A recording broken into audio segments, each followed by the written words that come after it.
আজ যুবক তোমরা কি করছো, কি করতেছো বাপ? একটা সুন্দর জীবন, এই সকাল থেকে রাত 2টা 3টা পর্যন্ত জীবনটা নারীর জন্য শেষ করে দিলাম।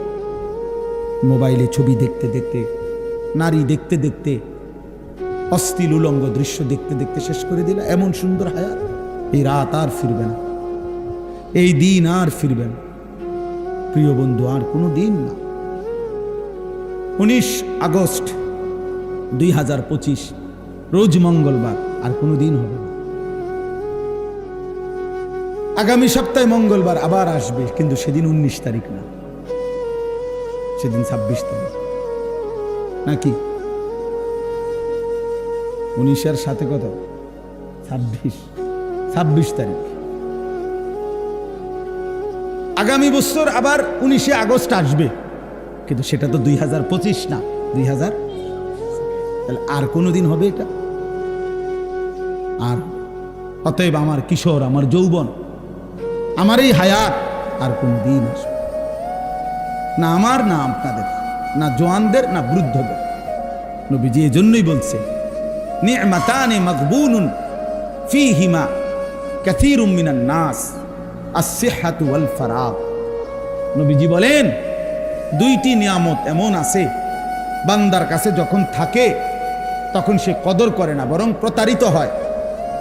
আছে মনে করে, তার ভাবনা যে আর কোনোদিন শেষ হবে না। একটা হলো আস-সিহহাতু, সুস্থতা, আরেকটা হলো ওয়াল ফারাগ, অবসর। সুস্থতা থাকতে সে কদর করে না, অবসর থাকতে সে সময়ের কদর করে। সে মনে করে এই রঙেই জীবন, এই রং তামাশা ফুট। এজন্য বাবা আপনাদেরকেও বললাম, নওজোয়ান তোমাদেরকেও বললাম, অনেক নওজোয়ান তোমরা তোমাদের এই ছোট্ট জীবন, বিশেষ করে যৌবনের সুন্দর সময়টাকে তোমরা নারী, ছবি, মোবাইল, মোটর সাইকেল, বন্ধুদের আড্ডা, চুলের ফ্যাশন, এই রং তামাশার মধ্যেই ঘন্টার পর ঘন্টা নষ্ট করে দিচ্ছ। ওই যাই বললাম, আমার দেখাইলো মোবাইলে, কুষ্টিয়ায় গত এই 3-4 দিন আগে, ওই দেখেন কি ভাই, এটা কিতা? হাসে কেন? হাসে কইতে পারত না, আসলো আরে, হ্যাঁ আসছে আর কি। এটা তামসা, আর একটা তামসা চলতে আছে, একটা ছবি উড়ে রাখি। যদি কখনো কেউ জিগায় যে তোমার দেখা একটি তামসার ছবি দেখাও,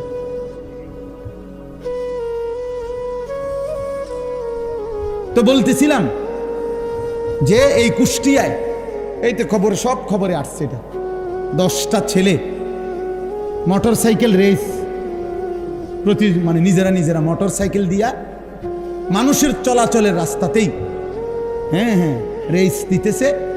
আহা, 2টা ছেলে পিকআপের ধাক্কা লাগা টুকরা টুকরা হয়ে গেছে, একেবারে মানে বুটি বুটি হয়ে গেছে, পিস পিস হয়ে গেছে,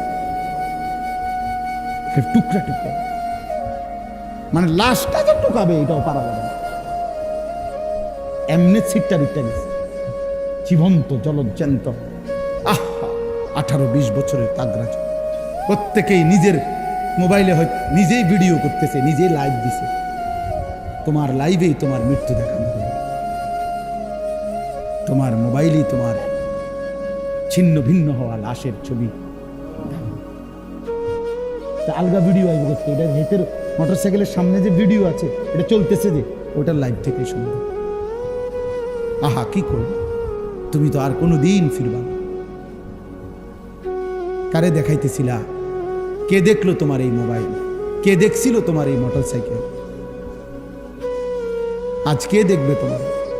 কে স্মরণ রাখবে তোমার? কে তোমারে মনে রাখবে? সেদিন নোয়াখালীতে যে একজন প্রবাসীর পরিবারের 7 জন একসাথে, শুনছেন না, ওই যে প্রাইভেট কার যে না মাইক্রো পড়ে গেছে টানি, আহা, সব 7 জন ফ্যামিলির মহিলা পুরুষ মারা গেছে। ওই লোকের সাক্ষাৎকার আমি শুনছি।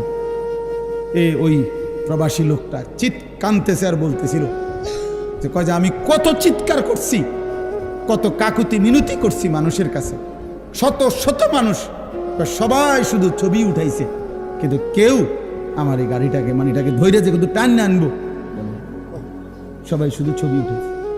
আমি নিজে শুনছি ভাই, ওই ওই লোকের, ওই প্রবাসী ভাইয়ের সাক্ষাৎ, সবাই ছবি উঠাইতেছে। এটাই বুঝি কথা হলো, এটাই বুঝি ইনসানিয়াত, এরই নাম মানবতা, এরই নাম মনুষ্যত্ব। তাহলে আমাদের নওজোয়ান, আমাদের মোবাইল প্রেমী মানুষগুলো আজকে কি হালাত। এই জন্য দোস্ত, কেউ মনে রাখবে না এই স্বার্থপর দুনিয়া, তোমার একদিনও মনে রাখবে। ওই যে মাইলস্টোন স্কুল অ্যান্ড কলেজের বাচ্চাদের কথা, আজকে 3-4 দিন 5 দিন আর কোনো আলোচনা আসেনি ভাই, পাত্তা আসেনি কারো, খালাস শেষ। স্বার্থপর দুনিয়া কারে মনে রাখে? সময় কই, সময় কই, কই এখন তার কোনো কোনো কোনো পত্রিকায় আর একটা সংবাদ আছে? তুমি আজকে সারাদিনে একটা সংবাদ বাইর করো এগো ব্যাপারে, মনে হয় যেন এই ঘটনা ঘটেই নেই, কেউ জানেই না কি হইল। 2-4 দিন লাফালাফি করছে, শেষ। যে জীবন দেওয়ার সে জীবন দিয়েই ফেলছে, যে চলে যাওয়ার সে চলেই গেছে। অতএব অতএব পৃথিবীর এই বাস্তবতা, এটা সবটাই ক্ষণস্থায়ী, মরে যাওয়া এটাই স্থায়ী, এটাই চূড়ান্ত কথা, এটাই শেষ কথা। হাসলেও চলে যাবেন, কাঁদলেও চলে যাবেন। সুখের রাত্রিও ভোর হয়, দুঃখের রাত্রিও ভোর হয়, বাসর রাতও ভোর হয়, ফাঁসির রাতও ভোর হয়। রাজপ্রাসাদে যে থাকে সেও একদিন কবরে যাবে, জীর্ণ কুঠির কুড়ে ঘরে যে থাকে সেও একদিন কবরে যাবে। 3 বেলা ঠিক মতো যে খাইতে পাইছে সেও মরে যাবে, 1 বেলাও যে খাইতে পায় না সেও একদিন মরে যাবে। অতএব বন্ধু আমার, মৃত্যু যেহেতু নিশ্চিত, কবর যেহেতু নিশ্চিত, চলে যাওয়া যেহেতু নিশ্চিত, অতএব এখনই সুযোগ, এই হায়াত থাকতেই ওই সময়ের কিছু প্রস্তুতি নাও, হয়তো আর ফিরবে না। ऐसे रहे या वैसे रहे वहां देखना फिर कैसे रहे। বুজুর্গানে দিন বলে, এ আল্লাহর বান্দা, এভাবে কিংবা ওইভাবে, মানে সুখে কিংবা দুঃখে, হাসি কিংবা আনন্দে, কান্না কিংবা বেদনায়, দুনিয়া একভাবে না একভাবে পার্থ হবে। কিন্তু দেখার বিষয় হলো ওহা দেখনা ফের कैसे रहे, ওইখানে দেখার বিষয় হলো কেমনে থাকবা, কবরে কেমনে থাকবা, হাসরে কেমনে থাকবা, জাহান্নামের আগুনে কেমনে চলবা। আমি তো বলি যুবক ভাই, এই নওজোয়ান, মোবাইল থাকবে না হয়তো, এই ফেসবুকও থাকবে না, ইউটিউব, টেলিগ্রাফ নাই, ডাক পিয়নের সেই চিঠি এখন আর প্রচলন নাই, ফিতাওয়ালা ক্যাসেট এখন আর প্রচলন নাই, সিডি চ্যাপ্টা চ্যাপ্টা ক্যাসেট ছিল এগুলো এখন নাই, এখন আর নাই। সেই বাটন মোবাইলের প্রচলন তেমন একটা নাই। আমার মতো 2-4 জন, গোটা পৃথিবীতে 2-4 জন বেকুব, আমার মতো আহাম্মক ছাড়া আমার মনে এরকম ছোট মোবাইল তেমন কেউ ব্যবহার করে না। বুঝেন নাই কথাটা? আমরার মতো হয়তো 2-4 জন বলদ, আমরা এখন এটা কি করি, ব্যবহার করি। আর নাই তো সবাই এগুলা নাই। এর চাইতে বড় যেগুলা ছিল মোটরোলা সেট, এটিও নাই। ল্যান্ড ফোন যেগুলা এমনি এমনি ঘুরে ঘুরে আমরা ফোন করতাম, আছে চাচা, আমরা দেখছি না ছোটবেলায়, কই এগুলো আছে এখন? এগুলোর ব্যবহার আছে এখন? আর নাই। তাহলে আমার এই 44 বছর বয়সে কত কিছু দেখলাম। আমার মাত্র 44 বছর বয়স, এতেই এত কিছু নাই। তোমরা আগামী 44 বছর পার করতে করতে দেখবা কিছুই, অনেক কিছু নাই। কিন্তু হয় ফেসবুক থাকবে না বন্ধু, ইউটিউবও থাকবে না, এই প্রযুক্তি হয়তো থাকবে না, নতুন প্রযুক্তি আইসা আগেরটাকে ভুলাইয়া দিবে, এটা হারায়া যাবে। কিন্তু তুমি যে গুনাহগুলো করছো, নারী, ছবি, জিনা, ব্যভিচার, জুয়া, এই অসভ্য কাজ, খোদার কসম, এগুলা নিয়ে তোমাকে হাসরের ময়দান পর্যন্ত যাইতে হবে। হ্যাঁ, আপনার মাত্র 8 বছরের ছেলেটাকে আপনি টেলিভিশন দেখায় দেখায় নষ্ট করে দিলেন। আপনার 12 বছরের ছেলেটাকে, আপনার 16 বছরের মেয়েটাকে, মাত্র মেয়েটা প্রাপ্তবয়স্ক হচ্ছে, আপনি তারে কি দেখতে দিছেন?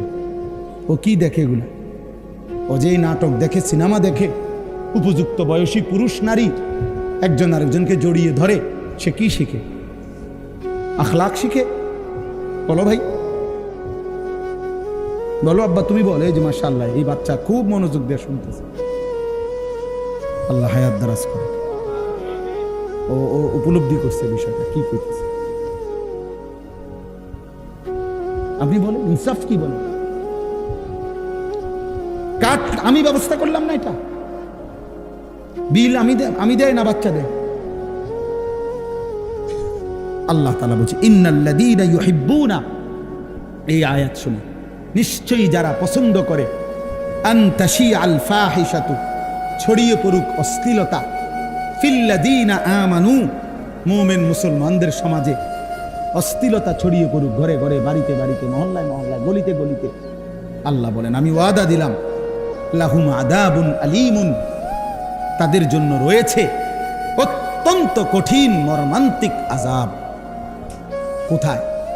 ফিদ দুনিয়া ওয়াল আখিরা, দুনিয়াতেও আখিরাতে। এই মুশকিল কিন্তু এনে ভাই, শুধু ফিটা যদি আখিরাতে ফিরতো তো নইলে আমনে হন কইতেন যাচ্ছে যাক পরে ফিরলে ফিরুক, আপাতত তো ফিরে না। আল্লাহ বলছে ফিদ দুনিয়া ওয়াল আখিরা, আমি তাকে দুনিয়াতেও বেইজ্জতি করব, আখিরাতেও করব। আল্লাহু ইয়ালামু ওয়া আনতুম লা তা'লামুন, আল্লাহ বলেন কাকে আমি কেমনে শাস্তি দেব দুনিয়ায়, আখিরাতে আমিই জানি, তোমরা জানো না। সবার শাস্তির ধরন একরকম হতে পারে। আপনি মরে গেছেন, আপনার নাতনি, আপনার আপন পুতের ঘরের নাতনি আরেক ফুলার লগে ভাগ্যে গেছে, তো আপনার মৃত অবস্থায় তো আপনি অভিশপ্ত যে তার নাতনি, এটাও কি আপনার জন্য বেইজ্জতি না? কথা বলেন না কেন? এটার জন্য আপনার বংশের অপমান না? তাইলে বলে ধরে নিলাম কোনো না কোনো ভাবে আল্লাহ বলছে আমি তোরে বেইজ্জতি করব। হ্যাঁ, এই কথা, এটাই আয়াত, এই একটা আয়াতই পড়ছে,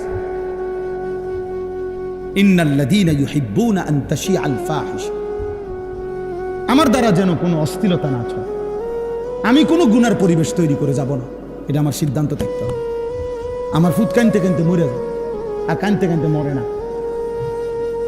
মেয়ে কানতে কানতে মরবে না, টেলিভিশন না দেখা হয় কতক্ষণ কানবো, চাই হাতে কান্দুক, মোবাইল তারা আমি দেখতে দেব না, হ্যাঁ কতক্ষণ কানবো, 2 ঘন্টা নাহলে 4 ঘন্টা, এরপর আসতে 2 দিন 4 দিন 10 দিন কানতে কানতে একদিন সে বুঝবে এটা আমারে দিবে না। কথা বুঝেন নাই? সে ঠিকই কি ফিরে আসবে। আমার জীবনে আমার একজন ঘনিষ্ঠ আত্মীয়, আমার পরিবারের একজন, আমি ছাত্র জীবনে তখন শেষ না, ছাত্র জীবন না, আমি তখন মাত্র নতুন চাকরি করি, তা আমার ঘরের পরিবারের একজন, আমার ফ্যামিলির বংশের কাছের একজন, ক্রিকেট বিশ্বকাপ শুরু হয়েছে, তো হইতে একটা ছোট টেলিভিশন কিনে আনছে, ছোট্ট, এটা দিয়ে রাত্রে হেঁটে ক্রিকেট খেলা চাই, খুব ক্রিকেট খেলার ফোক আছিল চাউনের আর কি, তো এইটা দিয়ে চাইতো, আবার লুকাইয়া বালিশের কভারের ভিতরে এটা রেখে দিত। আমি এটা টের পাইছি একদিন, তো পরে রাইতে যখন আসতে বাইরে গেছে, আসতে আমি রানতে বাইর কইরা ভাঙ্গা একটা গুঁড়া গুঁড়া বানাই দিয়েছি, বানাইয়া মানে গুঁড়া গুঁড়া টুকরা টুকরা কইরা ভাঙ্গা একটা শপিং ব্যাগ পলিথিনের মতো এটার মধ্যে লইয়া হবে, হেঁটে আইসে আর তারে আমি কইলাম নাম ধরে যে 10 সাইডে কিন্তু বাইরে হালাই দিয়া, হেঁটে তো এটা দেখে বুঝে তুমি কিতা হালাইতে দিছে, আর একটা শব্দ এতে জিগাইছেও না এটা কি, কেন ভাঙলেন, হেও আর কথা কইছে না, আমিও আর কোনো কথা বলছি না, যেটা ভাঙলেন আমার এটা ভাঙে লাগছে, অত বুঝছে যে আমার এটা দেখতে দিবে না। প্রিয় ভাই আমার, অতএব একটা জরুরি কথা মনে রাখবেন, ইমাম শাফিঈ রাহমাতুল্লাহ আলাইহি একজন ইমাম, 4 মাযহাবের একজন ইমাম। আমরা 4টা মাযহাবের কথা জানি না, হানাফি, শাফিঈ, মালিকি, হাম্বলি। এই শাফি মাযহাবের যিনি ইমাম, ইমাম শাফি, উনি বলছেন ইন্না জিনা দাইনুন, এইটা সাংঘাতিক কথা, খুব ভয়ের কথা। উনি বলছে হে মুসলিম, হে যুবক শোনো, জিনা এবং ব্যভিচার এটা কিন্তু দাইন, মানে ঋণ, ঋণ ঋণ ঋণ বুঝেননি? কিতা ঋণ, কিতা কর্জ, কর্জ, হাওলাত, হাওলাত বুঝেন তো না? তিনি বলছে ইন্না জিনা দাইনুন, নিশ্চয়ই জিনা ব্যভিচার, নারীর সাথে অসভ্যতা, এটা একটি দাইন, এটা একটা ঋণ, তুমি যেন একটা ঋণ নিলা। এবার মনে রেখো, তিনি বলছে হে যুবক, হে মুসলিম, অবশ্যই তোমার পরিবারের কাউকে দিয়ে তোমাকে এই ঋণ শোধ দিতে হবে। আল্লাহর কথা মনোযোগ দিয়ে শুনতে হয়। আমরা কোনো এটা নির্বাচনী জনসভা না, আমি কোনো একজন প্রার্থী না যে ভোটের জন্য আসছি, যেমনই হোক আমার ভোট দরকার, এমন কিছু না। তো কাজেই এটা যদি নির্বাচন হইতো, ভোটের জনসভা হইতো, যে মানুষ যে রুমে হোক, যে যেমনই চলে চলুক, আমার সমস্যা কি, আমার ভোট দরকার, এবার হইতে খারাইয়া মতক নলে বইয়া মতক, আমার এত কিছুর দরকার কি, আমার ভোট দরকার। আমরা তো বাপ এটা না। প্রতিটা মাহফিলের মূল মাকসাদ জিন্দিগির পরিবর্তন, জীবনের পরিবর্তন। আমার যদি আখেরাতের ফিকিরই না হয়, পরকালীন কোনো ফায়দাই যদি না হয়, তা আমি এই জনসমর্থন দিয়ে কি করব? বলো ভাইয়া। অনেক মানুষ আমারে ভক্ত হইল, তো কি হবে? এত আবার 10 লক্ষ মানুষ আমারে মহব্বত করে, তো এতে কবর রাজাব মাপ, তো তাহলে লাভ কি? তাহলে লাভ হলো কি আমার? তাহলে পরিবর্তন দরকার, আখেরাত দরকার, আখেরাত দরকার। এই জন্য এটা জরুরি। আল্লাহর কথা বসে শুনলে এটা আদব। হযরত জিব্রাইলের মতো ফেরেশতা মানুষের আকৃতিতে যখন নবীজির কাছে আসতেন, স্পষ্ট হাদিসের মধ্যে আছে, নবীজির সামনে একদম নামাজের সুরতে বসতেন। ফাআসনাদা রুকবাতাইহি ইলা রুকবাতাইহি। হাদিসের মধ্যে আছে, হযরত ওমর রাদিয়াল্লাহু তাআলা আনহু বর্ণনা করছেন যে জিব্রাইল আইসা নবীজির সামনে এমনভাবে বসছে মানুষের আকৃতিতে যে উভয়ের হাঁটু বরাবর, মানে নবীজি এদিকে তো উনি ওইদিকে, তো হাঁটু একদম বরাবর। তো যদি হাঁটু বরাবর হয় তো বুক বরাবর, চোখ বরাবর। এতটা আন্তরিকতা। তোমরা কি বসতা না ভাই? এই ছেলে, বললাম না যার অসুবিধা হয় চলে যাও।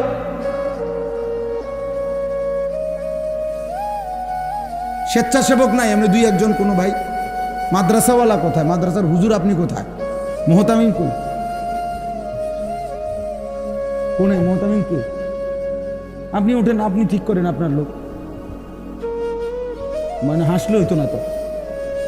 আপনি উঠেন, এগুলো আপনি ঠিক করবেন। আপনি একজন ছাত্র রাখেন, অথবা আপনার 1-2জন ছেলে রাখেন। না না, বসাই দিবে কেন? হোক না, এমনি তো এলাকার 2-1জন সহযোগিতা তো করেন না, থাকবো না। বউ ভাই বউ, এটা কষ্ট করতে হইব, এতে অল্প হইলেও ফায়দা হয়। আমার তো অভিজ্ঞতা, আল্লাহর কথা যখন কেউ মনোযোগ দিয়ে শুনে, বিশ্বাস করেন জিন্দেগি পরিবর্তন হয়, জীবন পরিবর্তন হয়। হাদিসের মধ্যে আছে, আমি উদাহরণ শুনাই।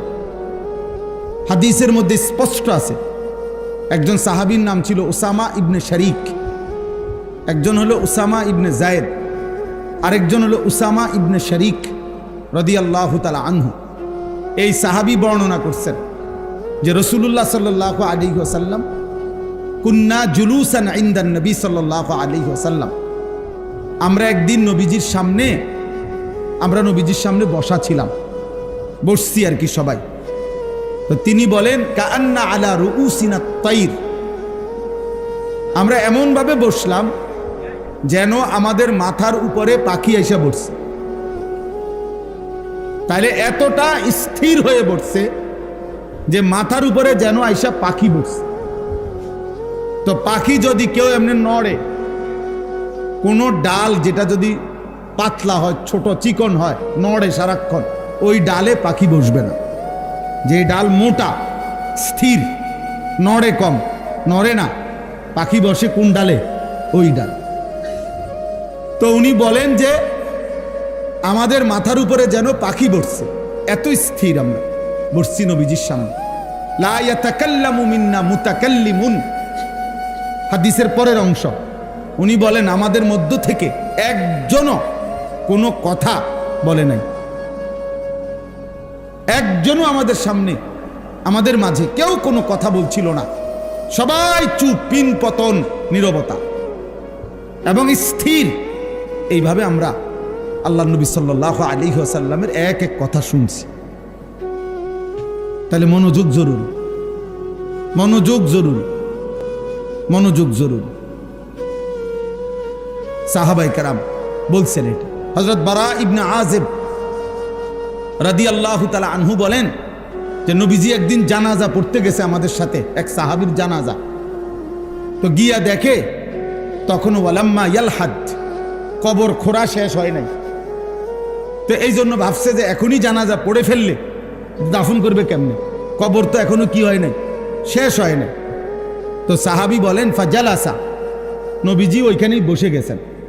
ওয়া জালাসনা হাওলাহু, আমরা নবীজির পাশে বসে গেলাম।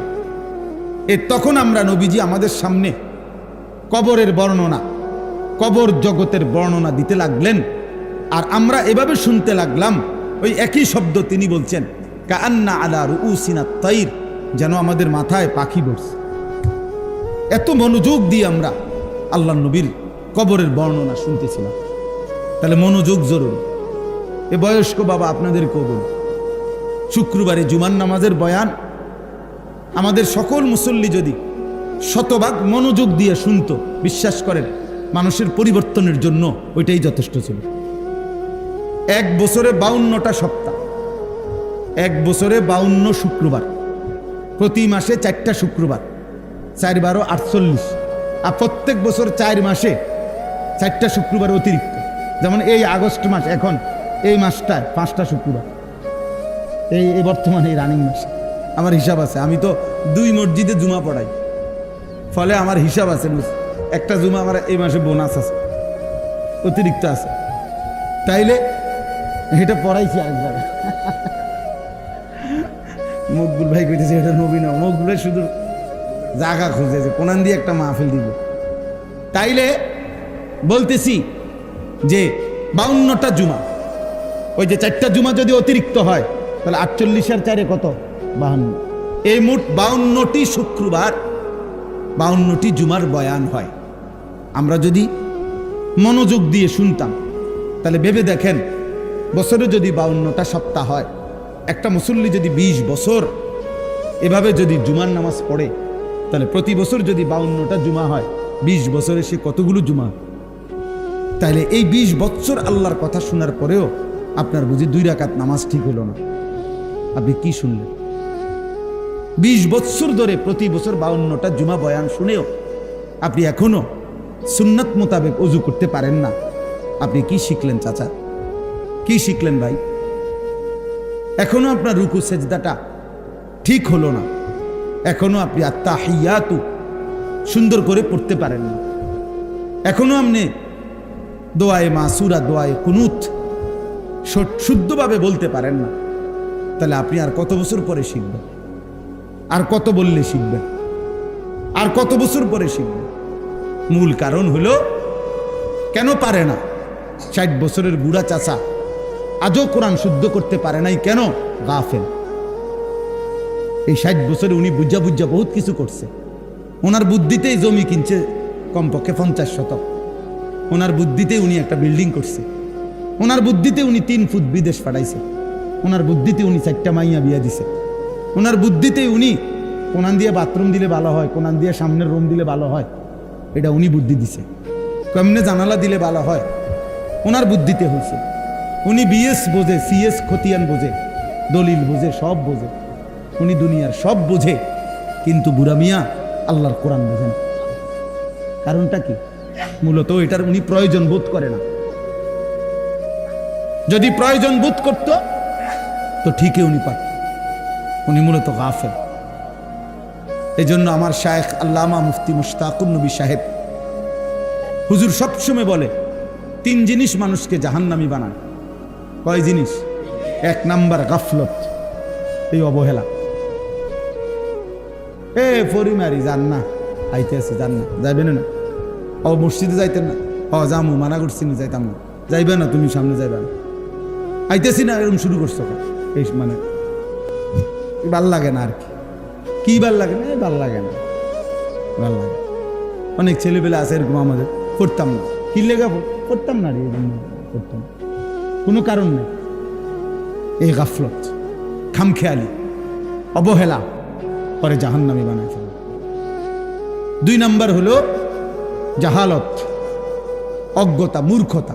সে মূলত ওযু নামাজ জানেই না, সূরা কেরাত জানেই না, ফরজ ওয়াজিব সুন্নত জানেই না। তো এই মূর্খতা, না জানা, অজ্ঞতা, এটা তার জাহান্নামী বানাবে।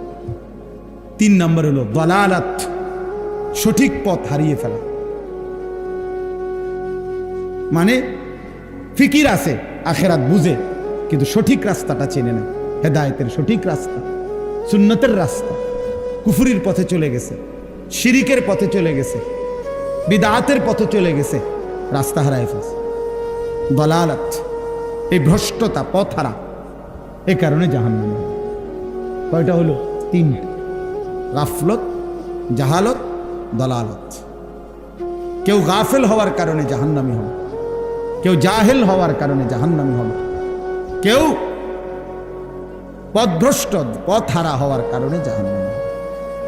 এই জন্য প্রিয় ভাই, আমি এই দেখেন, এখন এতটুকু দেখেন, সবাই কষ্ট করে এ চাটাই আনা হোক, কিছু একটা দিয়ে হলো, বসতে তো আলহামদুলিল্লাহ। আল্লাহ তাআলা এই সবগুলো ছেলে তোমাদেরকে আল্লাহ বরকত দান করে। তোমরা এতটুকু তো যে কথাটাকে কদর করছো, আমি ধমক দিয়া বললো, মহব্বত করে বসছো, আল্লাহ তাআলা এই বসায় বরকত দান করে। এইবার আর আমার একটা অনুরোধ আছে, আর একটা অনুরোধ, সেটা হলো প্রত্যেকেই এই যাদের হাতে ধরে মোবাইল ভিডিও বা রেকর্ড করতে, এটা বন্ধ করো। প্রিয় ভাই, এই কথাটাও শোনো, আমি রাত চুক্তি বসি নাই, সারা রাত চুক্তি বসি নাই। আমি অল্প একটু সময়, আমরা সামান্য কিছু কথা আরজ করতে চাই। মোবাইলটা হাতে ধরে রাখলে, মানে হাতে ধরে ভিডিও বা রেকর্ড করলে মনোযোগ হয় না, মনোযোগ হয় না। মানে মানুষের অন্তর একসাথে 2 জিনিস ভাবতে পারে না, এটা মনোবিজ্ঞানের কথা, দার্শনিকদের কথা। একই সময় 2টা জিনিস অন্তরে ভাবে না, একটা সরাইয়া আরেকটা ভাবতে হয়। এই জন্য মোবাইল যখন হাতে থাকে কারো, তখন তার অন্তরে সারাক্ষণ এইটা থাকে যে মোবাইলটাতে উঠতেছে কিনা, বারবার এটা উঠানামা করে অন্তরে। ফলে সে একটু পর পরই মনের অজান্তেই এটার দিকে নজর দেয়, বারবারই ফিকির হয় যে এটা তো ওঠে, এই জন্য একবার আগায়, একবার একটু পিচ্ছায়, একবার এটারে বড় করে, ছোট করে, মানে মনের মধ্যে সারাক্ষণ এটা আসে। ফলে সে নিজের জন্য, নিজের দিলে কোনো কথা জমে না। তো এই জন্য মোবাইলে আলহামদুলিল্লাহ আমাদের বহু ওয়াজ আছে, সব বক্তার ওয়াজে আছে, একেবারে নতুন পুরাতন, পরিচিত অপরিচিত, সবার বক্তব্যই আছে, অভাব নাই। তুমি অবসর টাইমে শুনে নিও। এখন যেহেতু একজন আলেমে দিন আসছে এখানে, তুমিও আসছো, সরাসরি শোনার সুযোগ হয়েছে, এখন চোখের দিকে তাকাইয়া শুনবার বরকত ভিন্ন। এই চোখের দিকে তাকাইয়া সরাসরি মনোযোগ দিয়ে শোনা, আল্লাহর কসম, এর মধ্যে এমনি মোবাইল থেকে শোনার চাইতে 1 কোটি গুণ বেশি ফায়দা। ইন্না ফি যালিকা লাযিকরা লিমান কানা লাহু কলবুন আও আলকা আস-সামআ ওয়া হুয়া শাহীদ। আল্লাহ বলছে 3 জিনিস, যে তার অন্তর, কান এবং নিজের চোখ, মানে সশরীরে উপস্থিত, এই 3টা যখন একত্রিত করে, আল্লাহ বলে নিশ্চয়ই তার জন্য আমার কোরআনের মধ্যে উপদেশ রয়েছে। এই 3 জিনিস, দিল, কান, চোখ একসাথ করো, আল্লাহ বলেন 3টাই খুলে দাও, চোখ খুলে দাও, কান খুলে দাও, কলব, অন্তর খুলে দাও আল্লাহর কথার দিকে, তাইলে ইনশাআল্লাহ তোমার পরিবর্তন হবে। আল্লাহর ওয়াদা, আল্লাহর ওয়াদা। এই জন্য প্রিয় ভাই, আমরা সবাই ইনশাআল্লাহ এই অল্পটুকু সময় আল্লাহর কথা মনোযোগ দিয়ে শুনবো ইনশাআল্লাহ। মনোযোগ জরুরি, মনোযোগ জরুরি, ভীষণ জরুরি। এই এত বিপুল পরিমাণ বলা হচ্ছে, 30 আমার বেশি আফসোস লাগে। আমাদের বাংলাদেশের একজন বুজুর্গ আলেমে দিন এটা বলছিলেন একদিন, আমি শুনছিলাম। উনি বলছেন, একদিন ইমাম সাহেব করে বলছিলেন আফসোস করে, বলছেন যে ইমাম সাহেব আজকে 10 বছর এই মসজিদে ইমামতি করেন, 5 বছর একটা মসজিদে ইমামতি করেন, তো হুজুর বলছিলেন যে আপনি 5 বছর 10 বছর পরেও যদি প্রথম কাতারের মুসল্লি নিয়মিত যারা এদের যদি অজু নামাজ সহি শুদ্ধ না হয়, সুন্নাত মোতাবেক না হয়, হুজুর বলছেন যে হে ইমাম সাহেব, হাসরের ময়দানে আল্লাহর কাছে জবাবদিহি করার জন্য আমি রেডি থাকি। আপনি প্রস্তুত থাকেন, আপনাকেও আল্লাহর কাছে জবাবদিহি করতে হবে। 10টা বছর আপনি এই মসজিদে ছিলেন, আপনার মসজিদের প্রথম কাতারের মুসল্লিদেরও সূরা কেরাত, দোয়া, কালাম, ওযু, নামাজ, রুকু, সেজদা সুন্নাত মোতাবেক হলো না। কি করলেন? কার পরিবর্তন করলেন? কি শিখাইলেন? বলেন বা কোরআনুল কারীমের মধ্যে স্পষ্ট আছে, ফাখালাফা মিন বা'দিহিম খালফুন আদাউস সালাহ। আল্লাহ বলছে নিকৃষ্ট মানুষ তারা যারা তাদের নামাজকে নষ্ট করে। কি করে? এই নামাজকে নষ্ট করে, এই কথার অর্থ হলো সরাসরি তাফসীরের মধ্যে আছে, নামাজকে নষ্ট করা এই কথার মানে নামাজ না পড়া এটা নয়। যারা নামাজ পড়েই না এটার অর্থ না, ওরা ভিন্ন জিনিস। নামাজ পড়া সত্ত্বেও যারা নামাজকে নষ্ট করে এটা হলো এই কথা। তারা কারা? যাদের নামাজের মধ্যে 3টি অবস্থা। 1, যারা সময় মতো নামাজ পড়ে না, বরং সর্বদাই নামাজকে বিলম্বে পড়ে। 1টা বাজে আজান, ও 4টা বাজে গিয়ে আবার জোহরের নামাজ পড়ে। সূর্য উঠবার মুখোমুখি ফজরের নামাজ পড়ে। সূর্য ডুববার কাছাকাছি উনি গিয়ে আসরের নামাজ পড়ে। বেড়াত লাগাইয়া একবারে নামাজ, এটার লাস্ট মাথাত নিয়া। এই সর্বদা যে ব্যক্তি নামাজ বিলম্ব করে সে মূলত নামাজ পড়া সত্ত্বেও নামাজ নষ্ট করে, সে নিকৃষ্ট মানুষ। আল্লাহ কোরআনে বলে খালফুন, মন্দ লোক, মন্দ লোক। 2 নাম্বার, নামাজের যে ফরজ, ওয়াজিব, সুন্নাত আছে এগুলো যে যথোপযুক্ত আদায় করে না সে নামাজ নষ্ট করে। রুকুর থেকে সোজা হয়ে দাঁড়ানো ওয়াজিব, উনি সোজা হইয়া দাঁড়ায় না। 2, সেজদার মাঝখানে স্থির হয়ে বসা ওয়াজিব, উনি স্থির হয়ে বসে না, একটু মাথা উঠাইয়া আরেকটা সেজদা দেয়। বোঝেন নাই কথাটা? রুকু ঠিক মতো দেওয়া ফরজ, রুকু করা ফরজ, উনি ঠিক মতো রুকু করেন। সেজদা করা ফরজ, সূরা মিলানো ফরজ, অথচ উনি অশুদ্ধ সূরা পড়ে। তাহলে তো সূরা মিলানো হয়েছে না, ভুল, এটা তো মিলানো হইল না। আপনি বোঝেন না এটার মধ্যে 3 সুতা 5 লাগবো, আপনি এটা 4 সুতা লাগাই দিলে দইতো না। এটা আপনি তো লাগাইছেন, এটা লাগছিনি, কথা বোঝেন না কেন? আপনি 2 সুতা 5 লাগাইলে এটা হয়েছিনি, তো এটা তো লাগানো হলো না। তো সূরা মিলানো ফরজ, আপনি অশুদ্ধ যে পড়লেন এটা তো সূরা মিলছে না, এটা তো সূরা মিলানো হয়েছে না, তো আপনি ফরজ আদায় হয়েছে না, কথা বলে না। তো আপনি কি নামাজ পড়লেন? কি নামাজ পড়লেন? আপনি মানুষের দেখাইলে কি লাভ? মানুষে না দেখছে আপনি নামাজ পড়ে, আমরাও তো দেখছি আপনার। আচ্ছা, আমি না ধরে নিলাম আপনি নামাজি, কিন্তু আসমানওয়ালা সওয়াব দিতে হইলে সওয়াব আপনার রাব্বানি দিবে না ইমাম সাহেব দেয়? কথা বলেন না কেন? সওয়াব কি ইমাম সাহেব দেয়? কে দেয়? তো তিনি খোদার কসম তিনি বলছে শুদ্ধ না হইলে আমি নেব না। আমরা কিতাবে পড়ছি যে কেউ যদি তার উত্তম মেহমানকে একটা মরা মুরগি হাদিয়া দেয় সে কি নেবে? তো আপনি এই মরা নামাজ এটা দিলেন কেন আল্লাহরে? সূরাও অশুদ্ধ, আত্তাহিয়াতু অশুদ্ধ, দোয়া, কালাম সবই অশুদ্ধ, তার মানে কিতা নামাজ পড়লেন? এটা যদি লাল কালি দিয়া কাটে, নম্বর কাটে, কি পাইবেন আপনি? কি পাবেন? তো তাহলে নামাজের ফরজ, ওয়াজিব, সুন্নাত যে ঠিক মতো আদায় করে না, খোদার কসম সে নামাজ পড়া সত্ত্বেও নামাজ নষ্ট করে। তাফসীর এটা। 3 নাম্বার, জামাতে যে নামাজ পড়ে না সে নামাজকে নষ্ট করে। 3 নাম্বার কি বলেন?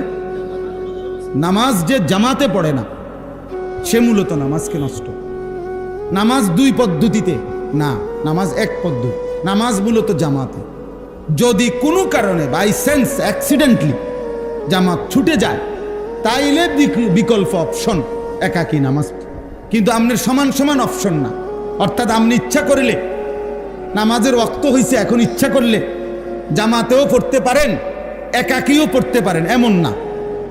কথা বোঝেন? আপনি ইচ্ছা করলে এটাও নিতে পারেন, এটাও নিতে পারেন, দোনোটাই, দুইটা মোবাইল সেম, কালার শুধু ভিন্ন, এটাও 8,000, এটাও 8,000, আপনি দুইটার যে কোনো একটা নেন, এরকম না।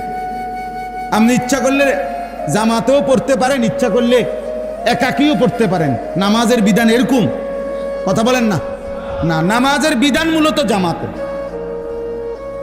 হ্যাঁ, আমি জামাত কোনোভাবে কোনো কারণে ছুটে গেছে আমার, এখন আমার উপায় কি? এখন উপায় হলো একাকী পড়ে নেবে। তাহলে যে ব্যক্তি এই তিনটা, 1 নাম্বার নিয়মিত নামাজ দেরিতে পড়ে, বিলম্বে পড়ে, সে নামাজ নষ্ট করে। নামাজের ফরজ ওয়াজিব যে ঠিকমতো আদায় করে না, সে নামাজ নষ্ট করে। নামাজ জামাতে যে পড়ে না, সে নামাজ নষ্ট করে। এবার কোরআনুল কারীম আল্লাহ বলছে এমন নিকৃষ্ট মানুষকে ফাসাউফা ইয়ালকাউনা গাইয়া, আমি আল্লাহ জাহান্নামের সবচেয়ে বেশি আযাব যেই গর্তে, ওই গর্তে ছুঁড়ে মারব। এটা বেনামাজির ব্যাপারে বলছে, কথা বলেন না কেন? বেনামাজির ব্যাপারে তো কার ব্যাপারে? নামাজির, নামাজির ব্যাপারে। এই জন্য অশুদ্ধ ইবাদত আল্লাহ কবুল করে না, আল্লাহ কবুল করে না। অশুদ্ধ ইবাদত আল্লাহ নেয় না।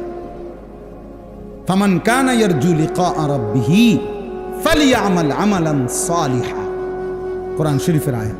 আল্লাহ বলে 2 জিনিস জান্নাত পেতে হলে লাগবেই।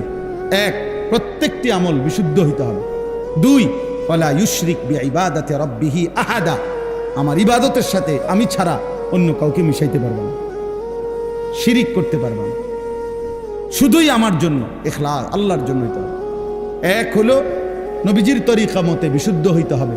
2, শুধুই আল্লাহর জন্য হইতে হবে, শুধুই আল্লাহর জন্য হইতে হবে। অতএব বয়স্ক বাবা যারা নিয়মিত নামাজ পড়েন, আপনাদের জন্য সংশোধন জরুরি। কিশোর যুবক ভাই, তোমাদের জন্য জরুরি। প্রত্যেকের জীবনের সংশোধন জরুরি। আল্লাহর কথার জন্য মনোযোগ দিয়ে শুনলে এই পরিবর্তন নসিব হবে। লাআল্লাকুম তুরহামুন, কোরআনুল কারীমের মধ্যে আল্লাহ বলছে ফাসতামিউ লাহু ওয়া আনসিতু, আমার কথা তোমরা মনোযোগ দিয়ে শুনো, চুপ থেকে শুনো। কোরআনের আয়াত, আদেশ আল্লাহ। ইজা কুরিআল কোরআন, যখনই আল্লাহর কোরআন পড়া হয়, ফাসতামিউ লাহু, তোমরা মনোযোগ দিয়ে শুনো, ওয়া আনসিতু, এবং চুপ থাকো। আল্লাহ বলেন লাআল্লাকুম তুরহামুন, অবশ্যই তোমাদের উপরে রহমত বর্ষিত হবে। আর তাফসীরের মধ্যে লেখছে এ কথার অর্থ কি? রহমত বর্ষিত হবে মানে কি? মানে হলো যে আল্লাহর কথা মনোযোগ দিয়ে শুনে, চুপ থেকে শুনে, আল্লাহ তাকে রহমত বর্ষণ করেন। মানে হলো আল্লাহ তাকে তার ইবাদতের তৌফিক দান করে। আল্লাহ তোমার আমল নসিব করবে যে আমার বান্দা আমার কথা দিল দিয়া শুনছে, মনোযোগ দিয়া শুনছে। তো আল্লাহ এই মহব্বতের কারণে, এই আন্তরিকতার কারণে আল্লাহ বলে, যাও বান্দা, তোমাকে আমি সেজদার তৌফিক দিয়ে দিলাম, আমার বন্দিগি করার তৌফিক দিয়ে। আল্লাহ যখন কারো অন্তরে আলো জ্বালিয়ে দেয়, এবার পুরা ইসলামই তার কাছে সুন্দর লাগে, সবই ভাল লাগে তার কাছে। সে বদলে যায়, সে বদলে যায়। ফামান ইউরিদিল্লাহু আন ইয়াহদিয়াহু ইয়াশরাহ সাদরাহু লিল ইসলাম, কোরআন শরীফের আয়াত। আল্লাহ বলছেন, আল্লাহ যখন কারো ব্যাপারে সিদ্ধান্ত নেয়, তাকে হেদায়েত দিবেন, তো আল্লাহই তার অন্তর ইসলামের জন্য খুলে দেয়। কি আয়াত! একদম স্বাভাবিক আয়াত না, কেমন সুন্দর সহজ কথা। ইয়াশরাহ সাদরাহু লিল ইসলাম। আল্লাহ বলেন, আমি যখন সিদ্ধান্ত নেই, ওরে আমি হেদায়েত দেব, জান্নাতের রাস্তায় নেব, আমি তার অন্তর ইসলামের জন্য খুলে দেব। আর আল্লাহ যখন কারো অন্তর খুলে দেয়, তো খুলে দেয় মানে কি? এই কথার মানে কি? অন্তর খুলে দেওয়া অর্থ কি? মানে ভিতরে কলজাটা পলিথিনের মধ্যে দিয়ে দেয়, আলগা একটা পলিথিনের মধ্যে ধরে শপিং ব্যাগে করে কলজাটা লইয়া আনবা। এনি অন্তর খুলে দেওয়া মানে কি? প্রশস্ত করে দেওয়া মানে। এটাও আল্লাহ অন্য আয়াতে বলছে, আফামান শারাহাল্লাহু সাদরাহু লিল ইসলাম ফাহুয়া আলা নূরিম মির রাব্বিহ। আল্লাহ বলেন, আল্লাহ যখন কারো অন্তর ইসলামের জন্য খুলে দেয়, তার মানে আল্লাহ নিজে তার অন্তরের ভিতরে নূর, আলো জ্বালিয়ে দেয়। ফাহুয়া আলা নূরিন মির রাব্বিহি, আলো জ্বালিয়ে দেয়, আলো জ্বালিয়ে দেয়। তখন হকের রাস্তা, হেদায়েতের রাস্তা, জান্নাতের রাস্তা পর্যন্ত তার সামনে আলোকিত হয়ে যায়। তখন তার নামাজ পড়তেও ভাল লাগে, জিকির করতেও ভাল লাগে, আল্লাহরে ডাকতেও ভালো লাগে। ওই যে মালিক যে আলো জ্বালায় দিছে ভিতরে। হযরত ওমর রাদিয়াল্লাহু তাআলা আনহু কিতাবের মধ্যে আছে, ওমর রাদিয়াল্লাহু তাআলা আনহু একদিন নবীজির সামনে একটা কথা শুনতেছিলেন। তো শুনবার পরে তিনি আবার জিজ্ঞেস করছে কথা, এটা ইয়া রাসূলুল্লাহ কথাটা আবার বলেন। তো নবীজি আবার বলছে। ওমর রাদিয়াল্লাহু তাআলা আনহু বললেন, ইয়া রাসূলুল্লাহ আমি তো বুঝতেছি না কথাটা, আপনি কি আপনার কথাটা আবার কোন। নবীজি সাল্লাল্লাহু আলাইহি সাল্লাম আবার বললেন। তো তিনবার বলার পরেও ওমর রাদিয়াল্লাহু তাআলা বলতেছে, ইয়া রাসূলুল্লাহ আমি বুঝতেছি না কথা। খুতবাতে হাকিমুল ইসলামের মধ্যে আমি পড়ছি, হাকিমুল ইসলাম কারি মোহাম্মদ তৈয়ব সাহেব রহমতুল্লাহ আলাই ওনার কিতাবে পড়ছি, দারুল উলুম দেওবন্দ মাদ্রাসার দীর্ঘ 50 বছর যিনি মুহতামিম ছিলেন, এমন মহান বুজুর্গের কিতাব। তো ওইখানে আছে। তো ওমর রাদিয়াল্লাহু তাআলা যখন তিনবার বলতেছে, ইয়া রাসূলুল্লাহ আমি তো বুঝতেছি না কথাটা, তো নবীজি বলছে এদিকে কাছে আসো। তো কাছে আসছে, আর নবীজি ওনার বুকের মধ্যে হাত দিয়ে দিছে, মানে হাত দিয়ে মুছে দিছে বুক। আল্লাহ নবী সাল্লাল্লাহু আলাইহি সাল্লামের পবিত্র হাত যখন ওমরের বুকে লাগছে, এইবার ওমর রাদিয়াল্লাহু তাআলা আনহুকে নবীজি বলছে, এখন বুঝছো, এখন বুঝছুনি। তো ওমর রাদিয়াল্লাহু তাআলা আনহু বলেন, আমি শুধু তখন আর বুঝছি এমন না, আমি বুঝছিও, সাথে সাথে আল্লাহ তাআলা আমার দিল চোখ খুলে দিছে। আমি হাত্তা আনজুরা ইলা সামাইস সাবিআ, আমি 7 আসমানের ঊর্ধ্বে কি তাও দেখতে পাচ্ছি। এবার শুধু দিল খুলে নাই, চোখও খুলে, আমি 7 আসমানের উপরে এক নজরে দেখতে পাইছি। হাত্তা আনজুরা ইলা সামাইস সাবিআ। কি ভাই, আল্লাহ যখন কাউকে খুলে দেয় সব দেখতে পাই, সব দেখতে পাই। ইত্তাকু ফিরাসাতাল মুমিন ফাইন্নাহু ইয়ানজুরু বিনূরিল্লাহ। নবীজি বলছে, খাঁটি মুমিন, আল্লাহওয়ালা মুমিনের অন্তর্দৃষ্টি, এটার থেকে নিজেকে বাঁচিয়ে রাখো। অন্তর্দৃষ্টিতে কোনো আল্লাহওয়ালা যদি দেখে, তো সে যেন আল্লাহর নূরের মাধ্যমে দেখে, সে তখন অনেক ভিতরে, অনেক দূর সামনে দেয়। নাহলে খিজির আলাইহিস সালাম ওই ছোট বাচ্চাকে দেখে কেমনে বুঝছে ওরা যে মাইরে ফেললো? বুঝেন নাই কথা? এ তো আসমানি ইলম, ওয়া আল্লামনাহু মিন লাদুন্না ইলমা। কোরআন শরীফে আছে, আল্লাহ নিজেই বলছে খিজিরকে আমি আল্লাহ নিজে আমার কাছ থেকে ইলম দিলাম, আমার থেকে দিছি। আমি যখন দিছি তো খিজিরের অন্তর চক্ষু খুলে গেছে, তো সে এই বাচ্চার সামনের জীবনটাও দেখতে পেয়েছে। ফলে তিনি এই ছোট বাচ্চাকে কি করে ফেলছে, মেরে ফেলছে। এবং পরে মুসা আলাইহিস সালামের কাছে বলছে যে এই এমন সন্তান বড় হলে তার মা বাবাকে জুলুম করবে। এই জন্য বাপ,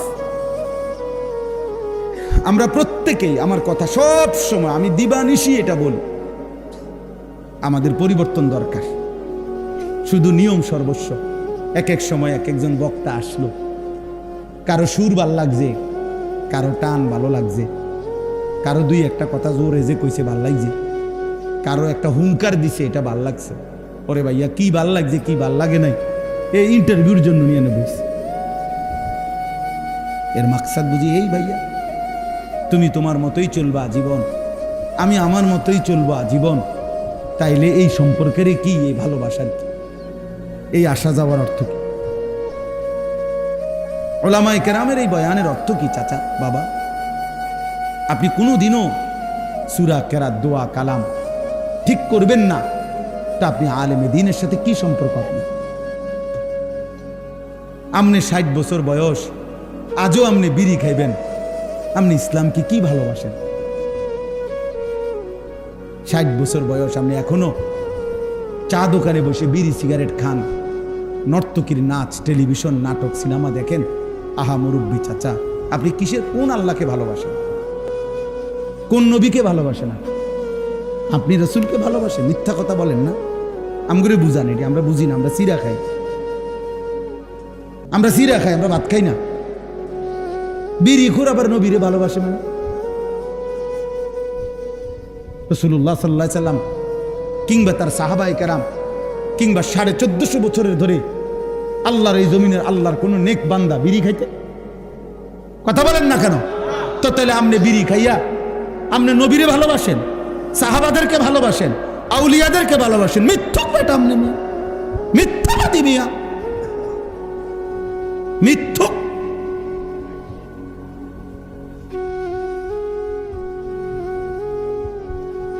বুড়া হয়ে গেছেন আপনি, এখনো চা দোকানে নর্তকীর নাচ দেখেন, আপনি আল্লাহরে ভালোবাসেন? মিথ্যাবাদী। আপনি নবীকে ভালোবাসেন? কারে বুঝান মিয়া? এটা দুনিয়া তো আমার নামনের না, আখেরাত আমনে আমারে বুঝাইলে কি, আমারে না বুঝাইলেই কি, আমারে ফাঁকি দিলেই কি? আমি নেকি দেব না ইমাম সাহেব নেকি দেয়? কথা বলেন না কেন? হিসাব, হাসরের ময়দানের হিসাব ইমাম সাহেব নিবে না ইমাম সাহেবের আব্বাই নিব? কে নিবে? তো ওনারে কি বলবেন? মালিকের সামনে কি বলবেন? 60 বছরের বিড়ির হিসাব কেমনে দিবেন? 60 বছর ধরে কথায় কথায় যে গালি দেন, কি হিসাব দিবেন? 60 বছর বয়সেও যে সুদ খান, কিস্তি নেন, এই হারামখোর বুড়া মিয়া, কেমনে আল্লাহর জবাব দিবেন? কেমনে আল্লাহর সামনে দাঁড়াইবেন? হ্যাঁ,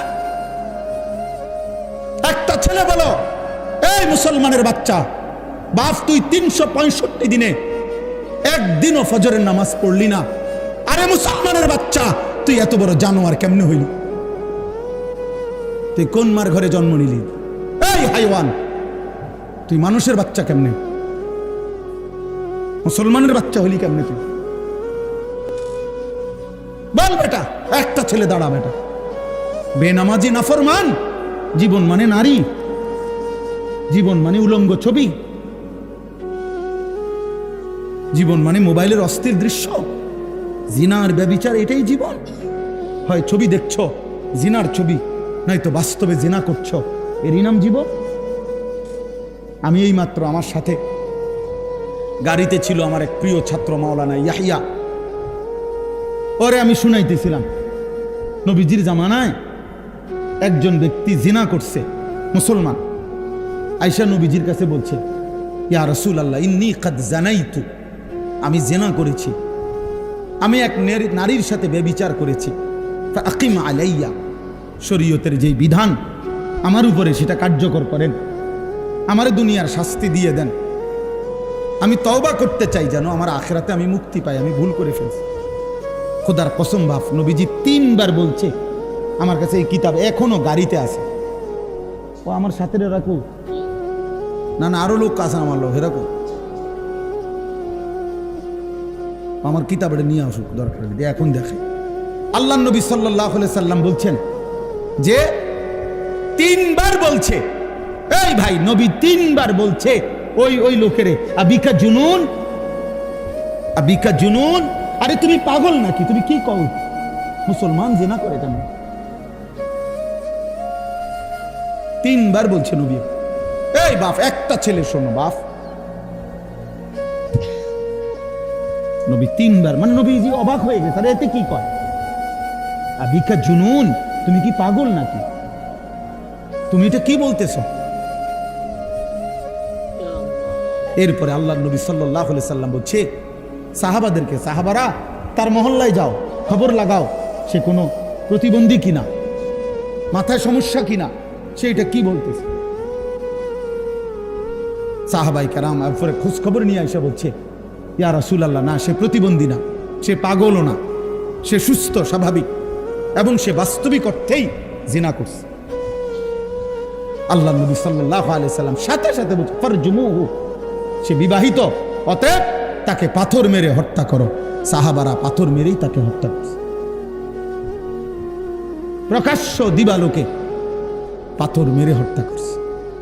আজ যদি ইসলামী হুকুমত থাকতো, আজ যদি মুসলিম খলিফা থাকতো, তো কি হতো? বলো যুবক, বলো নওজোয়ান, দিন নাই রাত নাই, কে তোমার মা, কে তোমার বাবা, কে তোমার আল্লাহ, কে তোমার নবী, কিছুই জানো না।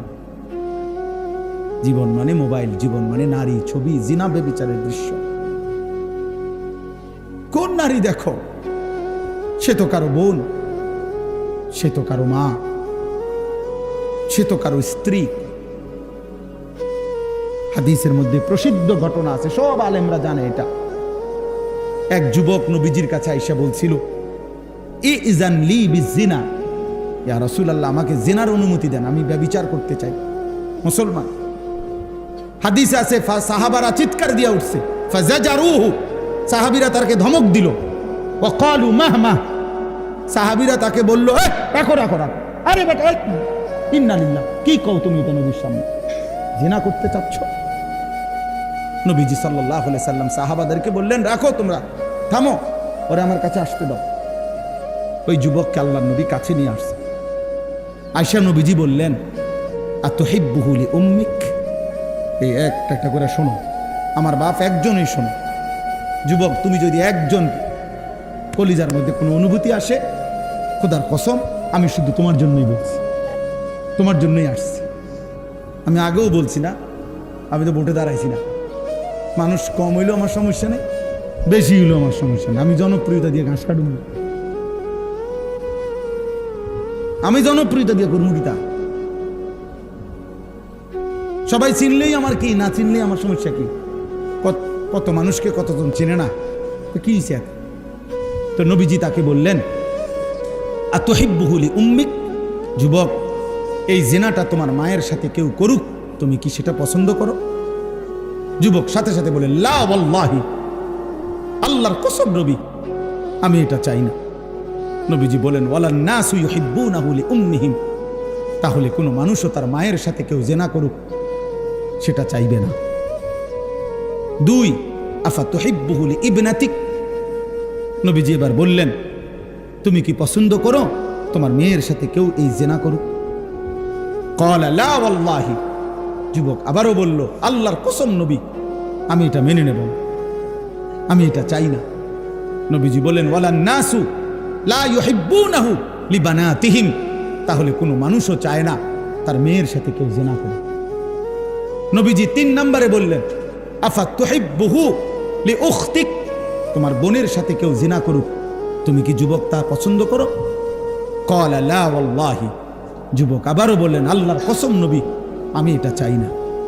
নবীজি বলেন, ওয়ালান নাসু লা ইউহিব্বুনাহু লিআখাওয়াতিহিম, তাহলে কোনো মানুষও তার বোনের সাথে কেউ জিনা করুক